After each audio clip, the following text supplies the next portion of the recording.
लोग वेलकम है आप सभी का शिक्षा सरोकार के आपके अपने यूट्यूब चैनल में। दोस्तों उत्तराखंड एलटी एग्ज़ाम की हम लोग तैयारी कर रहे हैं और उसमें हम देख रहे हैं टीचिंग एप्टीट्यूड।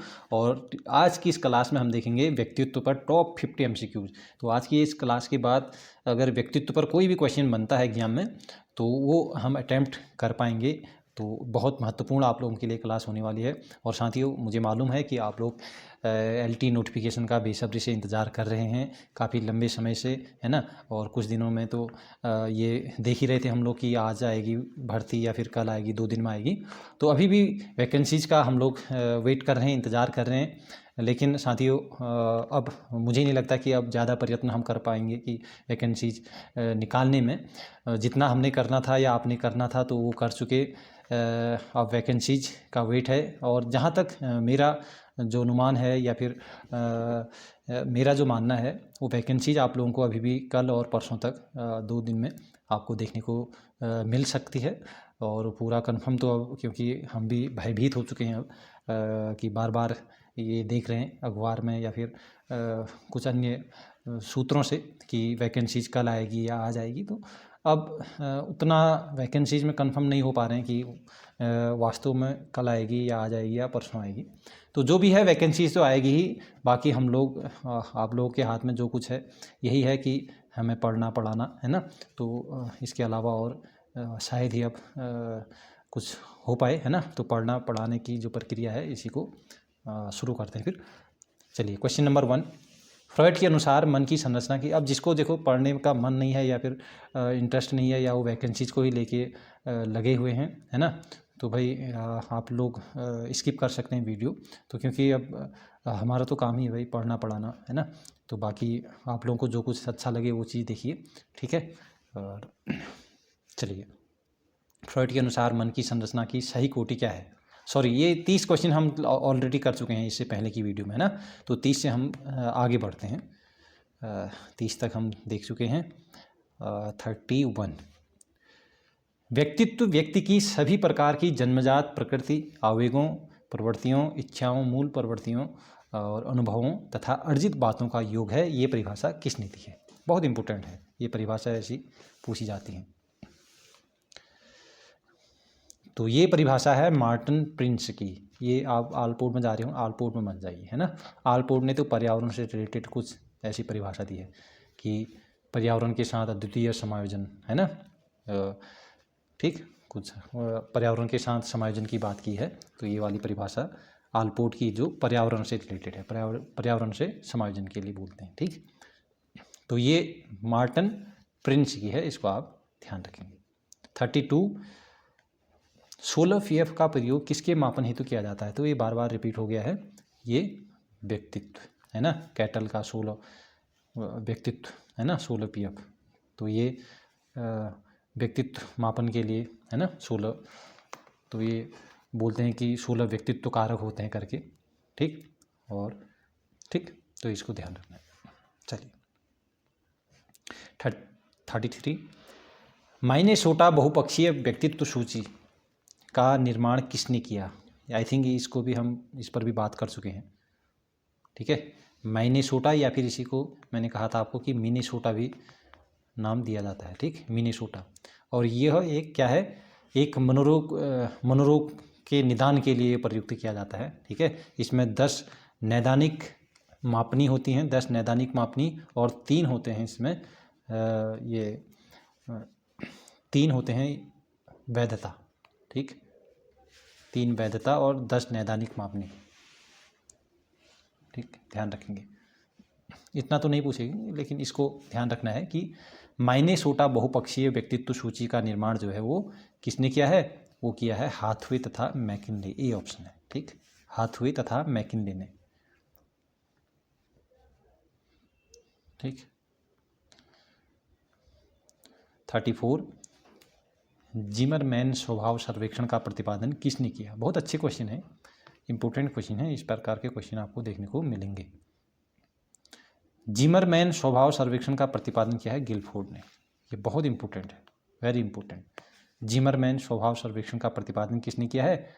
गिलफोर्ड ने किया है, ठीक है। जिमरमैन स्वभाव सर्वेक्षण 6 पक्षों का मापन करता है, ठीक, 6 पक्षों का मापन। जिमरमैन स्वभाव सर्वेक्षण। अगला है मोजेक। मोजेक परीक्षण के प्रतिपादक कौन है? मोजेक, ये मोजेक है, ये हस्तलेखन कला होती है और चित्रकला होती है या मूर्ति कला, तो इनके मूल्यांकन के लिए प्रयोग में लाई जाती है मोजेक परीक्षण। ठीक है, हस्तकला, मूर्तिकला, ठीक, इनके मूल्यांकन के लिए इसको प्रयोग में उपयोग में लाया जाता है। तो ये मोजेक परीक्षण के प्रतिपादक हैं मार्गरेट लोवेनफील्ड। ठीक है, मार्गरेट लोवेनफील्ड, याद रख लेना। मोजेक परीक्षण के प्रतिपादक कौन है? मार्गरेट लोवेनफील्ड। ठीक है, मोजे पहन के फील्ड में दौड़ लगाओ, है ना। मोजे के साथ साथ जूते भी पहनने पड़ते हैं, लेकिन यहाँ मोजे ही ध्यान रख लेना, मोजे आएगा, मोजेक, तो फील्ड ध्यान रख लेना, फील्ड में दौड़ लगाने जा रहे हैं। 36, निम्न में से कौन सा शेष से भिन्न है?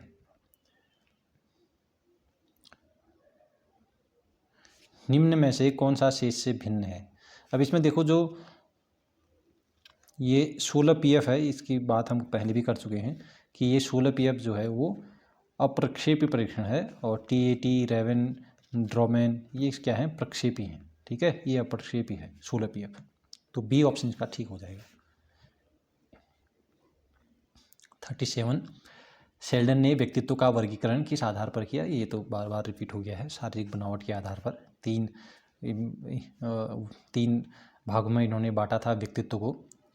एक को कहा था इन्होंने लंबाकार, है ना, लंबाकार को एक्टोमॉर्फी भी बोल देते हैं इंग्लिश में। ठीक, एक्टोमॉर्फी।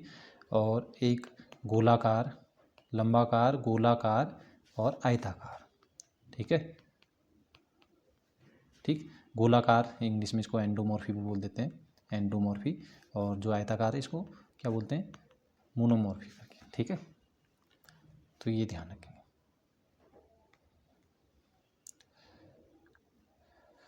38, यौन मूल प्रवृत्ति के ऊर्जा बल को कहा जाता है।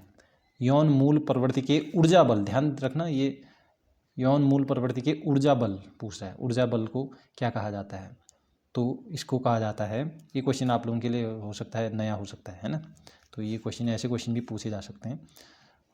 यौन मूल प्रवृत्ति के ऊर्जा बल को इरोस, लिबिडो या थेंटोस, या फिर लोग तो सभी तो नहीं कहा जाएगा, है ना, कोई ना कोई एक चीज़ इसको कहा जाएगा, वो है इरोस, ध्यान रखना। ठीक है, इरोस। और एक होता है, मैंने बताया था शायद आपको, एक या पेड क्लास में बताया होगा कि मूल प्रवृत्तियाँ दो होती हैं, एक इरोस होता है और एक होता है ये थेंटोस। ठीक है, थेंटोस। इसमें जो इरोस होता है ये होता है जीवन मूल प्रवृत्ति। ठीक है, इसको बोलते हैं, दो मूल प्रवृत्तियां बताई है ना फ्रॉइड ने। ठीक, ये जीवन मूल प्रवृत्ति होती है, जीवन मूल, इरोस बोलते हैं इसको, जीवन मूल प्रवृत्ति। और जो ये होता है थेंटोस, ये थेंटोस है जीवन और मृत्यु। ठीक, मृत्यु। ठीक, मृत्यु मूल प्रवृत्ति होती है, ये दो मूल प्रवृत्तियां होती हैं। और इसमें यौन मूल प्रवृत्ति को ऊर्जा बल कहा है, वो इरोस को कहा है। ठीक, इरोस, जीवन मूल प्रवृत्ति को। ठीक, जीवन रक्षा इसके अंतर्गत आता है। यौन प्रवृत्ति, ये काम प्रवृत्ति जो होती है वो इरोस के अंतर्गत, और थेंटोस के अंतर्गत जो है वो मृत्यु मूल प्रवृत्ति। ठीक है, और इसका जो आंसर है ऊर्जा बल कहा है लिबिडो को। यौन मूल प्रवृत्ति के ऊर्जा बल को लिबिडो कहा है, लिबिडो, काम प्रवृत्ति। ठीक है, काम प्रवृत्ति। ठीक, जीवनदायिनी शक्ति का नाम भी इसी को दिया गया है, लिबिडो। ठीक, 39, स्प्रिंगर के अनुसार एक मूर्तिकार का व्यक्तित्व होता है धार्मिक, ऐसा कुछ नहीं, सैद्धांतिक भी नहीं, सौंदर्यात्मक। ठीक है, सी ऑप्शन, सौंदर्यात्मक व्यक्तित्व होता है मूर्तिकार का व्यक्तित्व। क्रेचमर के अनुसार गोलाकार पिकनिक प्रकार के व्यक्ति स्वभाव से कैसे होते हैं? अत्यधिक क्रोधी होते हैं, प्रसन्नचित, मिलनसार। प्रसन्नचित मिलनसार होंगे तो अत्यधिक क्रोधी तो नहीं होंगे भाई, है ना, उपरोक्त सभी वाला ऑप्शन तो ऐसे ही हट जाएगा। हष्टपुष्ट और सुडौल होते हैं, क्या होते हैं बताइए? अब जो गोलाकार पिकनिक, है ना, जिनको घूमने का शौक होता है, ठीक, आराम मतलबी होते हैं, ठीक, खाने का शौक होता है, प्रसन्नचित रहते हैं, मिलनसार होते हैं। ठीक है, बी, अत्यधिक क्रोधी नहीं होते। ठीक, हष्टपुष्ट और सुडौल नहीं, ये प्रसन्नचित मिलनसार प्रकार के होते हैं, गोलाकार पिकनिक वाले। 41, अंतर्मुखी व्यक्तित्व वाले व्यक्ति रुचि रखते हैं सामाजिक कार्यों में, भौतिक कार्यों में, दूसरे व्यक्तियों में या स्वयं अपने में। अंतर्मुखी हो, है ना। अंतर्मुखी, बहिर्मुखी जो होते हैं वो दूसरे व्यक्तियों में रुचि रखते हैं, वो सामाजिक कार्यों में रुचि रखते हैं, है ना। तो लेकिन अंतर्मुखी जो होते हैं ये स्वयं अपने में एकांतवासी होते हैं, एकांत प्रिय होते हैं। ठीक है। 42, प्रकृति के आधार पर व्यक्तित्व का विभाजन किसने किया? प्रकृति के आधार पर व्यक्तित्व का विभाजन किसने किया? तो ये किया है, इसको याद रख लेना, प्रकृति के आधार पर विलियम जेम्स महोदय। ठीक, सी ऑप्शन इसका बिल्कुल सही है। प्रकृति के आधार पर व्यक्तित्व का विभाजन किसने किया? विलियम जेम्स ने। 43, सॉरी इसमें आंसर पहले से टिक हो गया। जिन इच्छाओं की पूर्ति नहीं होती उनका भंडार ग्रह निम्न में से कौन सा है? जिन इच्छाओं की पूर्ति नहीं हो, ईट, 90%, है ना, ईट, तो इदम। ठीक है, ये ऑप्शन। 44, कैटल द्वारा विकसित किए गए व्यक्तित्वशील गुणों की संख्या कितनी है? तो ये 16 कैटल के जो व्यक्तित्व कारक होते हैं बताया है उन्होंने, तो ये आ गया सी ऑप्शन, 16। ठीक, बाल प्रसंग बोध परीक्षण 3 वर्ष से 10 वर्ष की आयु बालकों के लिए बनाया गया है। इस परीक्षण में कार्ड में प्रतिस्थापित किए गए हैं सजीव वस्तुओं के स्थान पर जानवरों का, या लोगों के स्थान पर जानवरों का, या पुरुषों के स्थान पर महिलाओं का, या वयस्क के स्थान पर बालकों का। तो इसका जो सही आंसर है वो है बी, लोगों के स्थान पर जानवरों का। CAT जो कार्ड बनाए गए हैं जो लोगों के स्थान पर जानवरों को प्रतिस्थापित करता है और ये कहता है कि जो बच्चे होते हैं वो लोगों की तुलना में जानवरों को अच्छे से, यानी कि आसानी से उनको पहचान लेंगे और उन पर प्रतिक्रिया देंगे करके। ठीक, तो इसलिए बी ऑप्शन इसका बिल्कुल सही आंसर है। ठीक, इसलिए लोगों के स्थान पर जानवरों को रखा गया है। 46, यह करो यह ना करो, कौन कहता है? यह करो यह ना करो। ठीक, यानी कि यह करो, जो अच्छा होगा उसको करो, है ना, और जो अच्छा नहीं है, जो नैतिक नहीं है ना, जो नहीं है तो उसको मत करो, मना करता है। ठीक है, नहीं करना चाहिए करके।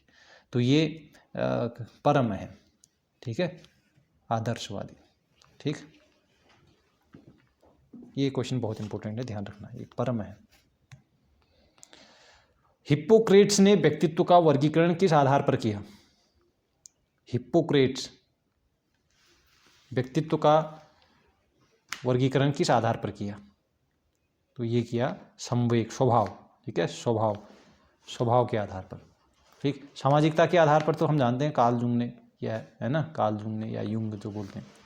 ठीक, और शारीरिक बनावट पर ये हमने पढ़ लिया है, क्रेचमर और शेल्डन। ठीक, और जो कल्पना शक्ति और चिंतन, ये थॉर्नडाइक है। ठीक है, विचार शक्ति वाले। ठीक, थॉर्नडाइक। 48, किसके अनुसार व्यक्तित्व व्यक्ति के संगठित व्यवहार का संपूर्ण चित्र होता है? ये परिभाषा किसने, ये मैंने एक बार और पहले भी बताया है आप लोगों को। ठीक है, ये मैंने लॉजिक भी लगाया था इसमें थोड़ा सा इसको रिलेट करने के लिए।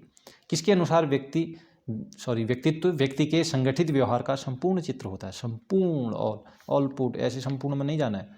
ठीक है, संपूर्ण चित्र होता है, संपूर्ण। जब दशमलव के बाद भी, डेसिमल के बाद भी संख्याएं जब आ जाती हैं, है ना, जैसे 3.25 है, तो ये अब संपूर्ण हो गया। ठीक है, दशमलव, डेसिमल के बाद भी, डेसिमल, संपूर्ण डेसिमल तक, डेसिल। ठीक है, डेसिल किसका है? डेसिल का है। 49, व्यक्तित्व मापन की किस विधि में किसी समूह के व्यक्तियों में से पहली पसंद का व्यक्ति चुनने के लिए कहा जाता है? व्यक्तित्व मापन की किस विधि में किसी समूह के व्यक्तियों में से पहली पसंद का व्यक्ति चुनने के लिए कहा जाता है? तो ये आपके लिए एक नया क्वेश्चन हो सकता है, ये भी इम्पोर्टेंट है। इसका जो आंसर है समाजमिति, इसको याद रख लेना। लास्ट क्वेश्चन है, अगर वीडियो अच्छी लगे तो लाइक कर सकते हैं, है ना, और कमेंट ज़रूर करें कि कैसी लगी आप लोगों को क्लास। बहुत इंपॉर्टेंट क्लासेस हैं और मुझे यकीन है जो ये 50 क्वेश्चन हैं, ये 50 क्वेश्चन से व्यक्तित्व से कहीं से भी क्वेश्चन बनेंगे तो इन 50 से ही वो क्वेश्चन आएगा, है ना। 50, यदि किसी व्यक्ति की शारीरिक संरचना दुबला पतला, लंबे कद एवं कमजोर मांसपेशियों से युक्त है तो इसे किस तरह के व्यक्तित्व प्रकार में रखा जाएगा? इसमें 3 ही ऑप्शन है। चलिए, पिकनिक प्रकार में, एस्थेटिक प्रकार, या फिर एथलेटिक प्रकार, लंबा कार, ठीक है। ऐसे जो दुबले पतले लंबे और कमज़ोर मांसपेशियों वाले होते हैं वो लंबा कार, ठीक है, इस श्रेणी में आते हैं। तो ये आज की क्लास थी, ठीक है। कैसी लगी आप लोग ज़रूर बताइएगा। बाकी हम लोग इंतज़ार कर ही रहे हैं LT एग्ज़ाम की, है ना, LT नोटिफिकेशन की, कि कब ये नोटिफिकेशन आता है। और तब तक आप लोग तैयारी करते रहिए, क्योंकि हाथ में यही चीज़ है हमारे कि तैयारी करते रहें, है ना। और बाकी मिलते हैं अगली वीडियो में। और उम्मीद यही है कि कल या फिर परसों में ये वैकेंसी ज़रूर हमको 2 दिन के अंदर में देखने को मिल जाएगी, ठीक। Thank you, take care, bye bye.